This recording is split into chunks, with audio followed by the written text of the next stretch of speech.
आज सबसे पहले बात करते हैं असम के मुख्यमंत्री हिमंत बिस्वा शर्मा और एआईएमआईएम के अध्यक्ष ओवैसी के बीच छिड़े सियासी युद्ध की, जिसमें हिंदू मुस्लिम वाले शोले हैं।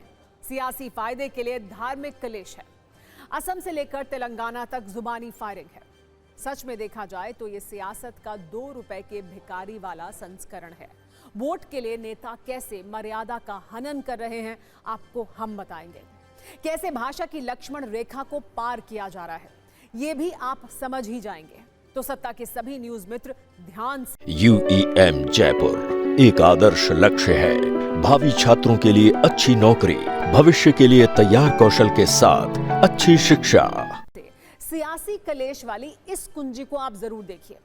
पूरी कहानी यह है कि असम के मुख्यमंत्री हिमंत बिस्वा शर्मा ने हाल में ही मियां मुसलमान पर बयान दिया था, रुपए वाली टिप्पणी की थी।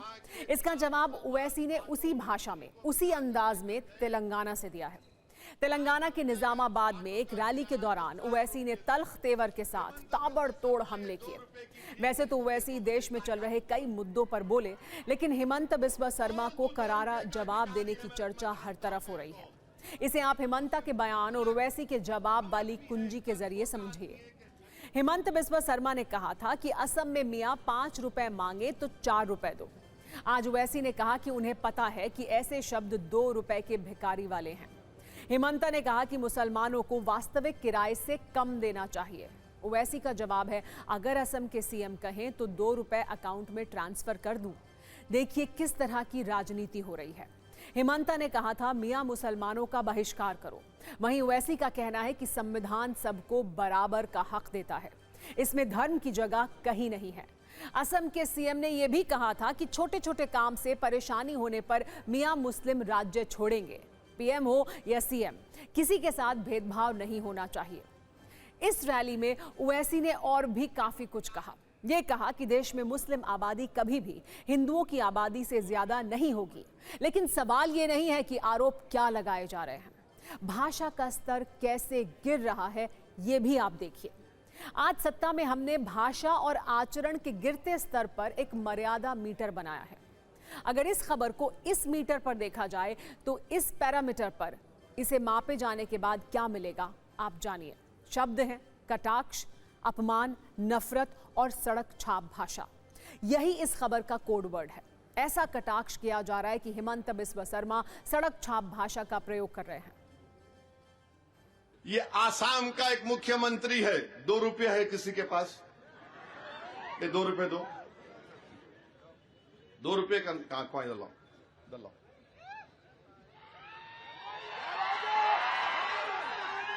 ये 2 रुपये है। आसाम का चीफ मिनिस्टर बोल रहा है कि अगर वहां के मियां मुसलमान ऑटो में किसी को बिठा कर लेकर गए, 5 रुपये अगर ऑटो का किराया तो 4 रुपये दो। हेमंत बिस्वा शर्मा, ये 2 रुपये की भीख तेरे को देता हूं मैं, लेता क्या तू? बोल तू 2 रुपये का भिखारी है, मेरे को, मैं जानता हूं तेरे को। तू सिर्फ इतना कम आदमी है, इतना छोटा आदमी है कि गरीब जो ऑटो चलाता 5 रुपये 4 रुपये ले कहां लेता? बोल, देता हूं आके तेरे को, डालूं तेरे अकाउंट में, डाल दूं ये 2 रुपये को। बताइए आप, क्या है ये? भारत के आईन पर कसम खाते हम तमाम लोग। वो आईन बोलता है कि सब बराबर हैं, कोई भेदभाव नहीं करना चाहिए, मुख्यमंत्री हो, किसी को भी, प्राइम मिनिस्टर हो। मगर बोलता नहीं, मियां होंगे तो ऐसा करेंगे।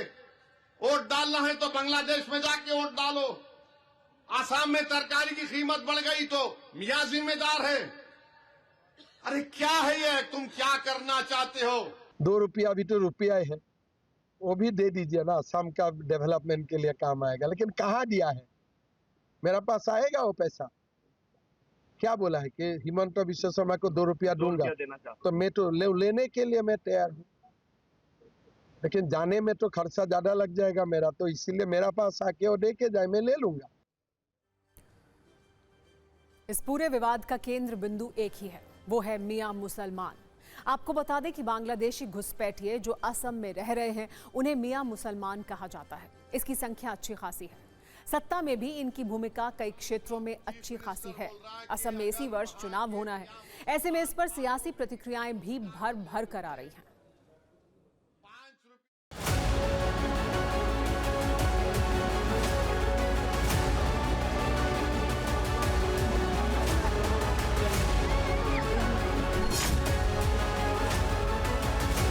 ये जो कम्युनलिज्म के फ्रीलांसर लोग हैं, कम्युनलिज्म अगर ये सांप्रदायिकता के संक्रमण के फैलाने वाले फ्रीलांसर्स हैं, वो समय समय पर इस तरह से देश में जो है वो सांप्रदायिक संक्रमण फैलाने के काम में लगे रहते हैं और उनको लगता है कि इस तरह का सांप्रदायिक संक्रमण फैलाना ही उनकी सियासी सेहत का जो है वो कारण है। तो इसलिए वो करते हैं और इनको मालूम होना चाहिए कि इस तरह के सांप्रदायिक संक्रमण से भारत को आप नुकसान नहीं पहुंचा सकते। OSC must read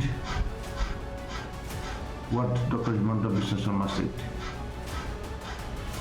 and rather than complaining or giving negative remarks on Dr. Himanta Biswa Sarma's statement, he should concentrate more for the population control of the minority Muslims all over India. ये बात एक CM का मुंह जबान का बात नहीं हो सकता। ये सड़क छप वाला आदमी का बात होगा। एक चीफ मिनिस्टर कैसे बोल रहे हो, पूरा के पूरा डेमोक्रेटिक राइट से मतलब बात बोल रहे हैं। बात ऐसा नहीं है, आने वाला चुनाव है, उनका हालत खराब है, अभी के धर्म के नाम पे वोट मांगना होगा। हिमंत बिस्वा शर्मा और ओवैसी के बीच जुबानी जंग पहले भी हो चुकी है। आपको याद होगा, ओवैसी ने कुछ दिन पहले ही कहा था कि भारत में हिजाब पहनने वाली बेटी प्रधानमंत्री बनेगी। ये कहा था कि ये पाकिस्तान के संविधान में लिखा है कि सिर्फ एक ही धर्म का व्यक्ति प्रधानमंत्री बन सकता है, लेकिन बाबा साहब का संविधान ये कहता है कि कोई भी भारतीय नागरिक प्रधानमंत्री, मुख्यमंत्री बन सकता है। इस पर ओवैसी को ये जवाब दिया गया था कि हिंदुस्तान में ये संभव नहीं है, इसके लिए इस्लामिक देश में ओवैसी जाएं। जैसे जैसे असम में चुनाव की तारीख करीब आएगी, ऐसी प्रतिक्रियाएं आपको और ज्यादा देखने को मिलेंगी। आपको ये भी बता दें कि असम में मियां मुसलमान कितने प्रभावी हैं और क्यों इसको लेकर राजनीति हो रही है। असम की कुल अनुमानित जनसंख्या लगभग 3,50,00,000 है। असम के मुख्यमंत्री हिमंत बिस्वा शर्मा का दावा है कि बांग्लादेशी मूल के मियां मुसलमान 2027 की जनगणना में 40% तक पहुंच सकते हैं। प्रदेश की राजनीति में इनके महत्व को भी जानिए। असम में कुल 126 विधानसभा सीटें हैं। मियां मुसलमानों का प्रभाव मुख्य रूप से मध्य और निचले असम के जिलों में है। उदाहरण के लिए धुबरी, गोलपारा, बारपेटा, नागांव, मोरीगांव में, जहां वो बहुमत या महत्वपूर्ण अल्पसंख्यक हैं। असम की वर्तमान विधानसभा में कुल 31 मुस्लिम विधायक हैं। AIUDF जैसी पार्टियां मियां बाहुल क्षेत्रों में मजबूत हैं, जिनके पास 15 विधायक हैं। इससे मियां मुसलमान की भूमिका को समझ सकते हैं आप।